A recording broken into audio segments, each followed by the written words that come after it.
warahmatullahi wabarakatuh. Perkenalkan, nama saya Quina Mikaela Anini Syarif dari kelas 10 MIPA 3. Assalamualaikum warahmatullahi wabarakatuh. Saya Sarah Nabila dari kelas 10 MIPA 3. Can't stop myself from looking and noticing you, noticing me. Sebelum menjadi kerajaan Islam, Gua Talo berperang melawan kerajaan-kerajaan lain. Gua Talo berhasil menaklukkan kerajaan lainnya. Pemerintahan di Gua Talo telah ada sejak abad ke-14.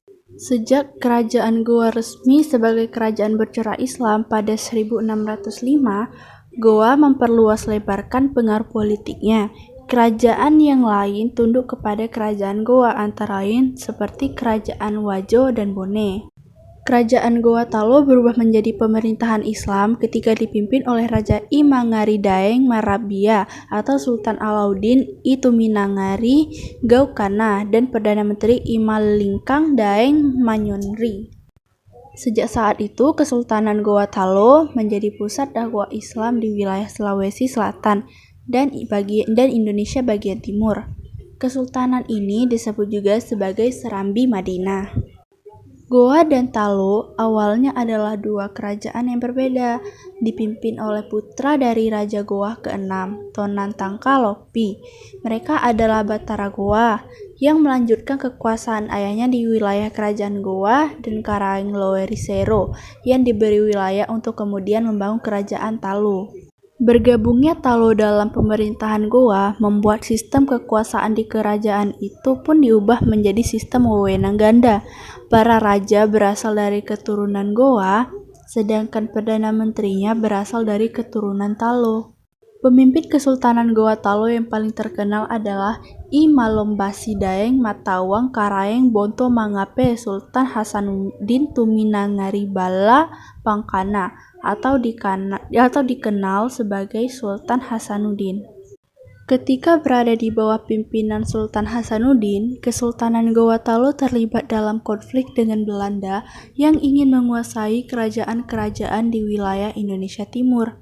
Sultan Hasanuddin berhasil mempertahankan wilayah Goa Talo dan berusaha menggabungkan kekuatan dengan kerajaan-kerajaan kecil di Indonesia Timur untuk melawan Belanda. Belanda sangat kewalahan dengan perlawanan yang dilakukan oleh Kesultanan Goa Talo. Belanda pun melakukan politik adu domba untuk memperlemah kekuasaan Sultan Hasanuddin. Belanda mempengaruhi salah seorang pangeran Bone, yakni Arung Palaka, yang ketika itu sedang berkonflik dengan Kesultanan Goa. Arung Palaka ingin memerdekakan Bone dari Goa, sehingga ia bekerja sama dengan Belanda untuk menggempur pasukan Goa.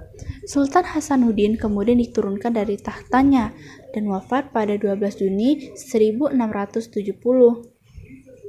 Putra Sultan Hasanuddin, yaitu Sultan Amir Hamzah Tuminangari Alu, melanjutkan perjuangan ayahnya melawan Belanda. Namun, VOC memberikan perlawanan lebih besar, hingga akhirnya Kesultanan Goa berhasil dikuasai sepenuhnya.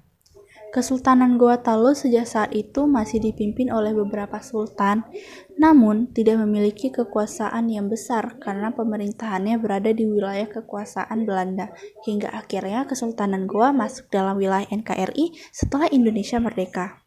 Berita tentang tumbuh dan berkembangnya kerajaan Wajo terdapat pada sumber hikayat lokal. Di hikayat lokal tersebut ada cerita yang menghubungkan tentang pendirian Kampung Wajo yang didirikan oleh 3 orang anak raja dari kampung tetangga Cinotabi, yaitu berasal dari keturunan dewa yang mendirikan kampung dan menjadi raja-raja dari ketiga bagian bangsa Wajo. Yang pertama ada Betempola, yang kedua ada Talon Lenreng dan Tua. Kepala keluarga dari mereka menjadi raja di seluruh Wajo dengan gelar Batara Wajo. Batara Wajo yang ketiga dipaksa turun takhta karena kelakuannya yang buruk dan dibunuh oleh 3 orang Langren. Menarik perhatian kita bahwa sejak itu raja-raja di Wajo tidak lagi turun-temurun, tetapi melalui pemilihan dari seorang keluarga raja menjadi Arung Matoa, artinya raja yang pertama atau utama. Wajo mengalami perubahan struktural pasca Perjanjian Lapadepa yang berisi tentang pengakuan hak-hak kemerdekaan orang Wajo. Posisi Batara Wajo yang bersifat monarki absolut diganti dengan Arung Matoa yang bersifat monarki konstitusional. Masa keemasan Wajo adalah pada pemerintahan La Tadampare Paungrimanggalatung. Wajo menjadi anggota Persekutuan Telum Pocoe sebagai saudara tengah bersama Bone sebagai saudara tua dan Sopeng sebagai saudara bungsu. Wajo memeluk Islam secara resmi pada tahun 1610 pada pemerintahan La Sangkuru Patau Mulajaji Sultan Abdurrahman dan Datuk Sulaiman menjadi khadi pertama Wajo. Setelah Datuk Sulaiman kembali ke Luwu melanjutkan dakwah yang telah dilakukan sebelumnya, Datuk Ritiro melanjutkan tugas Datuk Sulaiman. Setelah selesai, Datuk Ritiro ke Bulukumba dan meninggal di sana. Di samping itu pula diceritakan pula dalam hikayat bahwa bagaimana Datuk Ribandang dan Datuk Sulaiman memberikan pelajaran agama Islam terhadap raja-raja Wajo dan rakyatnya dalam masalah kalam dan fikih. Diceritakan juga bahwa di kerajaan Wajo selama 1612 sampai 1679 diperintahkan oleh 10 orang Arung Matoa. Persekutuan dengan Goa pada suatu waktu diperkuat dengan memberikan bantuan dalam peperangan, tetapi berulang kali Goa juga mencampuri urusan pemerintahan kerajaan Wajo. Kerajaan Wajo sering pula membantu kerajaan Goa pada peperangan baru dengan kerajaan Bone pada 1643, 1660, dan 1667. Kerajaan Wajo sendiri pernah ditaklukkan kerajaan Bone, tetapi karena terdesak, maka kerajaan Bone sendiri takluk kepada kerajaan Goa Talo. Perang besar-besaran antara kerajaan Goa Talo di bawah Sultan Hasanuddin melawan VOC pimpinan Spelman yang mendapat bantuan dari Arung Palaka dari Bone berakhir dengan perjanjian Bongaya pada 1667. Sejak saat itu terjadi penyerahan kerajaan Goa pada VOC dan disusul pada 1670 kerajaan Wajo yang diserang tentara Bone dan VOC, sehingga jatuhlah ibu kota kerajaan Wajo yaitu Tosora. Arung Matoa disenging gugur. Arung Matoa penggantinya terpaksa menandatangani perjanjian di Makassar tentang penyerahan kerajaan Wajo kepada VOC. Struktur pemerintahan kerajaan Bone.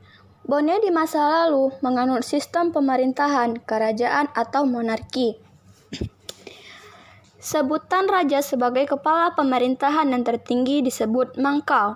Dalam menjalankan roda pemerintahan, mangkau bersama Adepitu menyusun struktur pemerintahan untuk memudahkan memberikan pelayanan kepada rakyat. Terbentuknya kerajaan Bone dimulai dengan kedatangan Tomanurung Rimatajang Mata Silompoe yang mempersatukan 7 komunitas yang dipimpin oleh Matoa. Manurung Rimatajang menikah dengan Manurung Ritoro, melahirkan Laum Masa Peta Pandre Besi sebagai Arumpone kedua. Saudara perempuannya menikah dengan La Patikeng Aru Palaka yang melahirkan La Saliu Karampelah sebagai Arumpone ketiga. Di masanya, kerajaan Bone semakin luas berkat keberaniannya. Kerajaan Goa memiliki sumbangsih yang cukup besar terhadap Islamisasi yang terjadi di kerajaan Bone. Sultan Alauddin, yang merupakan raja ke-14 di kerajaan Goa, menyebarkan ajaran Islam secara damai. Beliau mulai menyebarkan Islam kepada kerajaan-kerajaan tetangga. La Tenrirua adalah Raja Bone ke-11 yang menerima ajaran agama Islam sebagai agamanya pada tahun 1611 Masehi. Sayangnya ia hanya berkuasa selama 3 bulan. Singkatnya, kekuasaan yang ia pegang dikarenakan ketika ia menerima agama Islam, Dewan Adat Adepitu bersama rakyatnya menolak ajaran tersebut masuk. Namun, masuknya La Tenrirua atau juga dikenal dengan Sultan Adam Matindore Ribantaeng ke dalam Islam juga diikuti oleh beberapa masyarakat Bone. Bone di masa lalu menganut sistem pemerintahan kerajaan atau monarki. Sebutan raja sebagai kepala pemerintahan yang tertinggi disebut mangkau. Dalam menjalankan roda pemerintahan, mangkau bersama Adipitu menyusun struktur pemerintahan untuk memudahkan memberikan pelayanan kepada masyarakat.